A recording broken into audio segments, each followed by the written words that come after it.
client said something to me last week that I have not been able to get out of my head. She originally came to me because she was wanting to lose 15 pounds, which is what most women come to me for, so I wasn't surprised. And as she sat across the screen from me, before we even opened her lab results, she looked at me and said, "My sex drive is just gone." And then she told me her husband had finally worked up the nerve to ask her about it. He did it kindly, so we're not here to bash a husband. He just told her that he didn't understand what was happening with her anymore. And the only thing she could say back to him was, "I'm sorry, I don't know."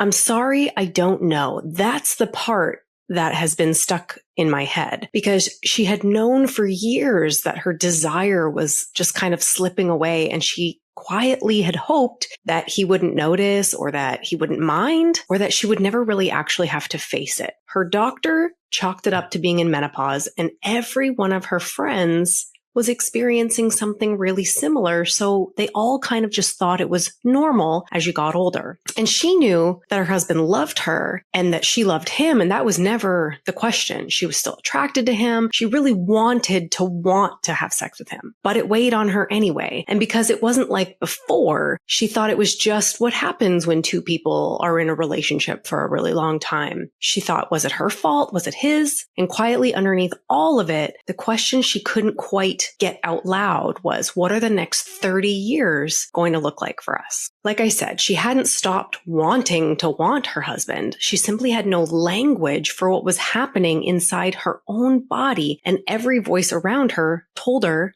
one way or another that this was just her turn to accept and move on. So she did what almost every woman does in this situation. She apologized for it, and she kind of quietly filed it away under this label of, this is just who I am now. If that landed somewhere in your chest, I need you to hear the first true thing before we even go 1 inch further in this episode. Your libido did not disappear because you got older. It didn't vanish because you have been married so long, or because you stopped finding your partner attractive, or because something is wrong with you as a woman. Desire for sex is not a fixed trait you either have or you lose. Desire is a response. And I don't mean a response to foreplay or a response to anticipation. Of course, we all know that. I mean an actual physiological response inside your body. And after 40, there's a whole new set of conditions that change and affect your desire for sex. I don't think anybody has ever connected them for you. And so that's what we're going to do today. So this client came to me because she wanted to lose weight, but it turned out there was so much more going on underneath the surface. Is pretty typical for the women that come to me. And it taught me something. And now I see in almost every woman that I work with, the weight gain, the low sex drive, the anxiety, the brain fog, so many of the symptoms you have been struggling and white knuckling through your day are all wrapped up in the same root cause, a metabolism that is not working the way it's supposed to. And when you get underneath that dysfunction and actually fix it, you are not chasing one symptom at a time anymore. You give the whole body a chance to come back into balance, comes back online, and symptom after symptom starts to resolve as one. You fix the root and the whole system gets to heal. Okay, so this episode is about sex drive. So back to sex drive. For a lot of women over 40, desire does not vanish all at once or out of nowhere. It fades for several reasons, and I want to walk you through them. The first one I hear from women constantly is that sex after 40 starts to feel uncomfortable. And in a lot of cases,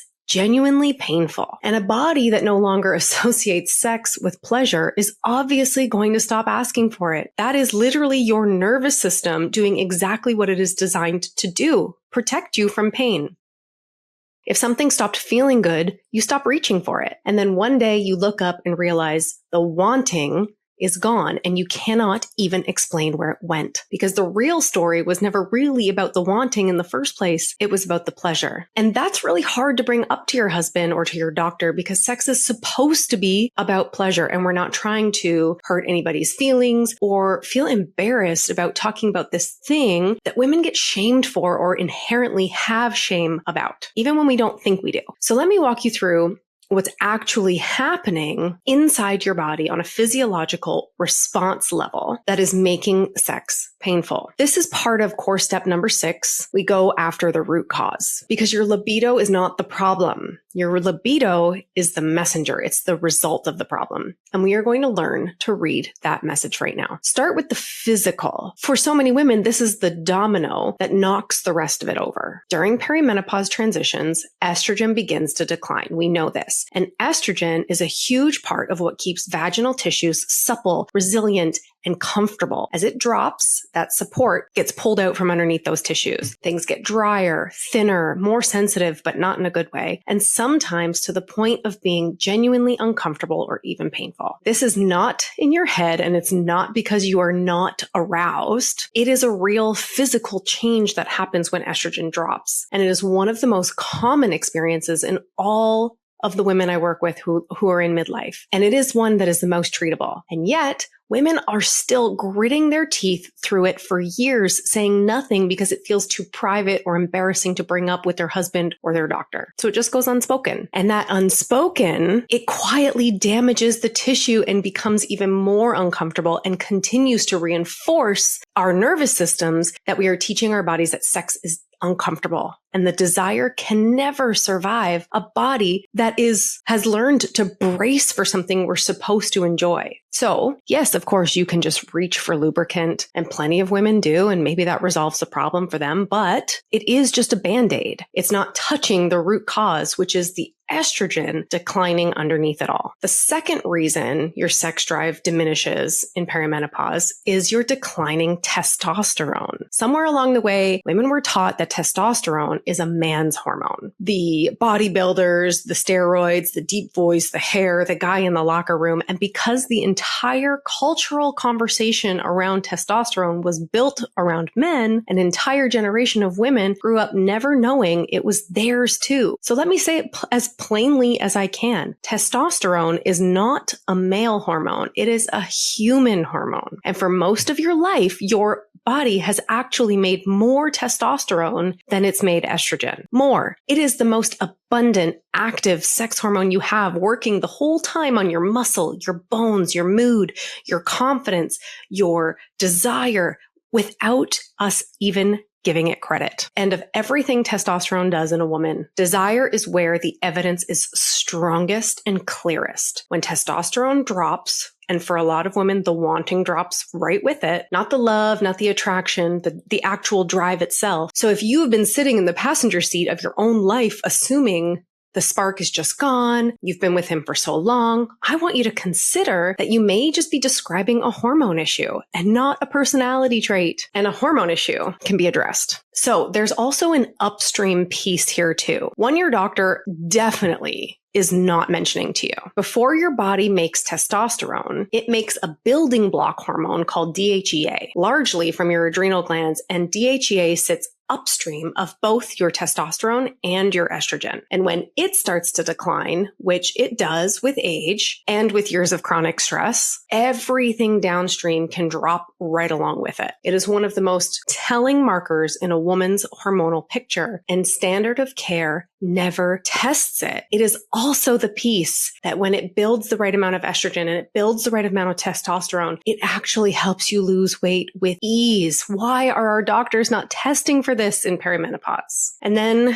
there is progesterone, which most people never connect to any of this. Progesterone is your calming hormone, and it starts to decline in your mid-30s, often a full decade before estrogen starts to make its exit. When it falls, sleep gets lighter, the mind gets busier, anxiety starts to creep in, and the weight gain starts to climb. Desire does not stand a chance in a body that is anxious, wired, self-conscious, and exhausted. A woman who is lying awake at 2 a.m. with a racing mind and is not a woman whose body is going to prioritize sex. It's too busy trying to survive life, which brings me to the thief underneath all of it. Stress. Your body builds your sex hormones from the same raw materials it uses to build your stress hormones. So when you are running on chronic stress, which I'm just going to say as a side note, 100% of women who come to see me are under chronic stress, even if your body doesn't feel it. Every single one of them will also tell me, I don't feel stressed. And I'll say that for myself as well. But women are so wired to push through stress that it becomes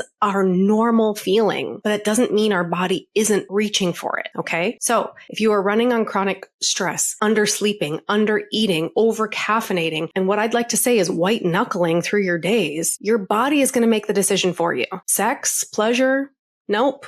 Survival. It pours those resources, those raw materials into cortisol and adrenaline production again and again for decades. And sex drive, along with the easy weight loss you remember from your 20s, those are the first things to go. I have to name the rest of it too. The parts that are not hormonal at all, because if I only talk about the hormones, then I'm doing the exact thing I promise I will never do to anybody listening to this podcast, which is give you only half the picture. Your sex drive also lives or dies on your sleep, on how much of yourself you have left at the end of the day after caring for everyone else, on whether you have been touched all day by little kids or still have, on whether you are completely touched out at the end of the day by your kids, by your dog, on whether you are completely touched out by the end of the day and whether you still have anything left to be touched by choice. It lives or dies on mental load. It lives or dies on the mental load you are carrying that your partner doesn't even see. And sometimes, and I say this gently, it is being blunted by the very medications a woman was handed in the first place. Certain antidepressants can flatten sex drive. Birth control can flatten it, synthetic HRT. So a woman gets a prescription for the anxiety and the low mood, and the pill quietly turns down the libido that she was already struggling with in the first place. And now you've just added 2 layers deep, and you continue to blame yourself for both. Do you hear what I am describing? This was never one thing. It's certainly not your fault, and it was never as simple as one hormone or one fix. It's a body being pressed on from every direction at once. And a woman in the middle of it who has been taught to look at it, and a woman who has been taught to completely dismiss it and conclude that it's because she is aging and it must be her and she needs to move on. This is physiological and circumstance and the medical system that never taught you to actually address any of it. So you finally decide something is really wrong. You go to your doctor, you ask for help, and you get told your labs are normal. I want to talk about that word normal because it has kept more women feeling like garbage in their midlife than almost anything else I see. I have never run a lab and things come back normal. When standard testing runs, 2 things are working against you. The first, a blood is just a single snapshot. When your doctor runs its standard blood work, 2 things are working against you. First, blood work is just a snapshot of a moment in time. One moment in time on one day, maybe fasted, maybe not. They're trying to capture something that swings left and right and all over the place, especially in perimenopause, but it's never going to be accurate. A snapshot misses the entire story. The second problem, mostly being the biggest problem, is that the reference range for hormones and for all of your lab markers in women is so enormous. It is from the sickest of the sick, dying people all the way to an Olympic athlete. And if you are at the very bottom of that, you are still considered normal. So a woman can be like scraping along the floor of that range, flat and foggy and completely disconnected from her own body. And her report come back with the reassuring word that you're normal. But normal is not the same as optimal. Normal just means that you are technically inside a range that was drawn very, very wide. There is a world of difference between the woman who is barely surviving at the bottom of it and the woman thriving in the part where she feels like herself again. And this is the heart of everything I do. It is what I have experienced in my own life, and it is what I get to help guide women toward every single day. The number on that normal lab result is not the story your doctor should be treating. You are the story. How you feel, how you function, how you move through your life and your marriage and your own skin. That is the data that matters. A good practitioner reads the numbers on the labs in context with the whole woman in front of them and not the other way around. So if you've been told that your labs are fine, that you're totally normal, while every cell in your body is telling you that you're tired, that you're anxious, that you can't sleep, that you're gaining weight, no sex drive, hair thinning, bloated, or any of the rest of it, you are not imagining it. And the tools that most conventional doctors are using are just too blunt to even catch it. Which brings me to the wall almost every single woman hits after they turn 40 and exactly what to do when you hit it. Because there is a specific reason your doctor has probably never looked at it the way I look at it. There is a specific way to handle it when you're just kind of waved off. I'm going to walk you through all of that and what your options are when the answer your doctor gives you is everything looks normal in about 60 seconds. So here is the wall you are probably going to hit if you haven't already hit it. Most doctors are never trained in this. Hormones and menopause barely got a chapter in medical school textbooks. And female sexual health, oh my God, it didn't get any. So a lot of them call testosterone a male hormone, tell you that low sex drive is just aging, and hand you a lubricant on the way out of their office. That is not their fault. It is a training gap that they've just inherited, but it can't be the end of your story. So let me give you what to actually do with all of this. Before you go anywhere, before you go call your doctor's office, before you hire a practitioner to really investigate what's going on, I want you to take a look at yourself and figure out which one is most likely yours. Because low sex drive is not just one problem. It's usually one of three, and maybe it's all three. You can start to tell them apart tonight just by paying attention to your own body. So sign one that it's your estrogen that is causing the issue. If the real issue is that sex itself has become physically uncomfortable, dry, even painful, and that discomfort is what is slowly turning you off, that points to estrogen and the tissues changing like we talked about earlier. The desire for sex might even still be there. It's the act that just stopped feeling good. So your body is kind of backing away from it to protect you. So that's low estrogen. Sign two is that it's your testosterone. If sex still feels physically good, but the desire itself is just gone, no pull, no spark, it doesn't even cross your mind. If you could happily go months without it and never notice, that flat sort of absent drive points straight to testosterone. Sign three is that it's your stress hormones. If your sex drive is not so much gone as buried, if you are wired and tired, if you're anxious, waking at 2 a.m., sort of running on fumes, and sex is just like one more chore you have to do at the end of the day, and you just don't have the bandwidth for, that points to cortisol stealing from your progesterone, your calm, and your sleep. And if you just listened to all three and thought, that is me, that's all me, and that is also me, that is not some rare, complicated case. That is the single most common picture in perimenopause. These hormones do not fall one at a time in isolation. They fall together and they drag each other the whole way down. So when it is all three at once, that is not the moment to guess harder. That is the moment to stop guessing and actually test. So here's exactly what to ask for when you walk into your practitioner's office or your doctor's office. You walk in and you ask them to run a total and free testosterone. Both are so incredibly important. You need to ask for your DHEA, your estradiol, and your progesterone. That is the baseline sex hormone picture, and most doctors will not run it unless you ask for it by name. The other thing is that timing also matters.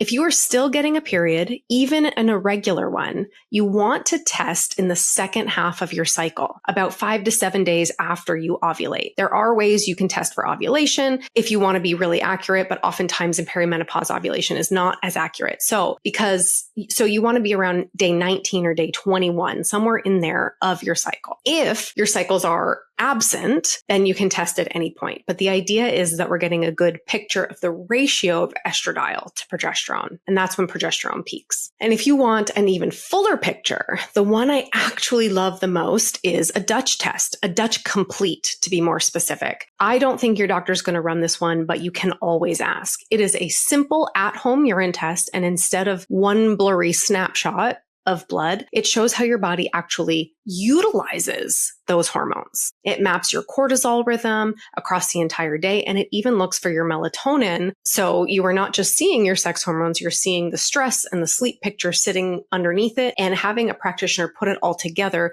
gives you a better idea, or gives them a better idea of the whole pattern, which is what a personalized protocol should be based on. And if your doctor won't run any of it, or runs it and then does nothing with it and tells you everything is normal, which I can bet in perimenopause, we are not talking optimal, even if it's normal, that's where my team comes in. I work alongside licensed prescribers all over the US and Canada who do this properly, who test the right way at the right time, and who treat the woman, the whole woman, in front of them instead of one number on one page. You can message me and we will help you find the right person. One more thing, and I'm not going to sugarcoat this. If you truly are in perimenopause, no herbal supplement is going to bring your sex hormones back. I love food as medicine. I love the foundations, and they matter enormously, especially if bioidentical hormone therapy is going to work optimally. But maca powder and seed cycling, they are not going to replace what your ovaries are actually winding down. At a certain point, real hormones are the answer if you want to feel incredible in midlife and you want someone who will actually put the option on the table. That client I told you about at the start of this episode, the one who could only say, "I'm sorry, I just don't know what's happening." She had just never been handed any of this information. And once we tested properly at the right time and actually treated what we found, she got it all back. The wanting, the desire, the spark, herself,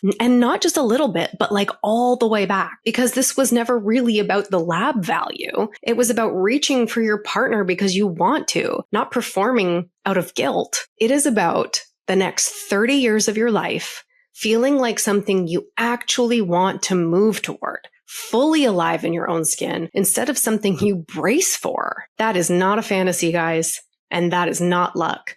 This is what is on the other side of actually dealing with it. So here's your step one. If your doctor will not test or will not treat, message me and my team will help you find the person who will. And if you just want the simplest place to start, understanding your own body, take the quiz linked in the show notes. And if you want the simplest place to start, just understanding your own body and where it needs support right now, take my metabolism quiz linked in the show notes. It's going to tell you everything. My name is Michele Scarlet, and it is my job to help you build body freedom. I am not here to hold your hand. I am here to hand you the map and walk it with you. You do the work, and I make sure it actually pays off. I'll see you next week.